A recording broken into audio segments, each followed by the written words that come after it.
Good afternoon. Morning என் husband தாங்க எனக்கு help பண்ணிட்டு போயிருக்காங்க. சாதம் வடித்தாங்க. இப்போ தான் அவனுக்கு போட்டு ஊட்டினேன், அதனால் கரண்டி அதில் வச்சுருக்கேன். அப்புறம் வந்துட்டு இன்றைக்கி வந்து தக்காளி தொக்கு முட்டை போட்டு பண்ணியிருக்காங்க. நம்ம என்ன பண்ண மாட்டோம், அவங்களுக்கு தெரியாது, ஏதோ ஒன்று பண்ணி வச்சுட்டு போயிருக்காங்க. அதுக்கு மரியாதை கொடுத்து நம்ம சாப்பிட வேண்டியது தான். அவனுக்கு ஊட்டினேன். இப்போ தான் பார்த்தேன், சாப்பிட்டு பார்த்தா ரொம்ப நல்லா இருந்தது, சுவையாக இருந்தது. ரொம்ப தேங்க்ஸுங்க.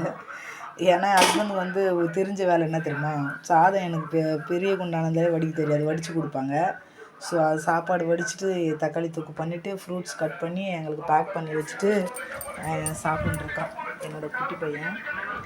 சாப்பிடுங்க சாப்பிடுங்க சாப்பிடுங்க.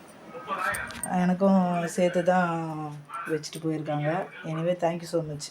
உடம்பு சரியில்லைன்னா நம்மளை வந்துட்டு அந்த சமயத்தில் நம்மளை கை தூக்கி நிற்க வைக்கிறதுக்கு ஒரு ஆள் தேவை, நம்மளுக்கு சப்போர்ட் பண்ணுறதுக்கு ஒரு ஆள் தேவை. அதில் வந்து நான் லக்கி பர்சன் நான் சொல்லுவேன், பெருமையாக சொல்லிப்பேன்.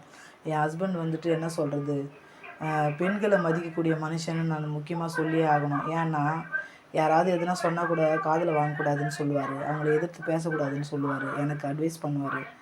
ஏன்னா அப்பா அம்மா அண்ணன் அண்ணி அவங்க மத்தியில் வளர்ந்த பிள்ளை அவர். அதனால் வந்து பொறுப்புகளும் அதிகம். அதே சமயத்தில் என்ன சொல்கிறது, நிதானமாக இருப்பாங்க, சிந்தித்து செயல்படுவாங்க.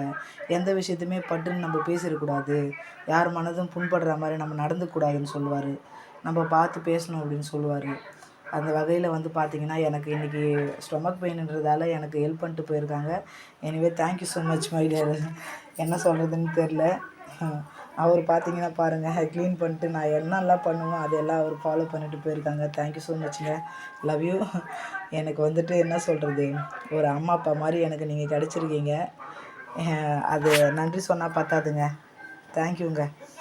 ஆடம்பர வாழ்க்கையில் நம்ம வசதியாக இருக்கிறது, நம்ம நினச்ச மாதிரி சந்தோஷமாக இருக்கிறதுக்கும், நம்மளை வந்து நம்ம சோர்ந்து போகும்போது நம்மளை கை கொடுத்து நம்மளை தூக்கி நிற்க வைக்கிறதுக்கு, சப்போர்ட் பண்ணுறதுக்கு, ஒரு தூணாக இருக்கிறதுக்கு, நம்ம உறுதுணையாக இருக்கிறது நம்ம கணவர் எவ்வளோ நம்மளுக்கு சப்போர்ட்டாக, அந்த மாதிரி என்னோடய ஹஸ்பண்ட் எனக்கு வந்து ரொம்ப உறுதுணையாக இருக்காங்கன்னு சொல்லிக்கிறது நான் பெருமைப்படுறேன். Thank you so much. பாய்.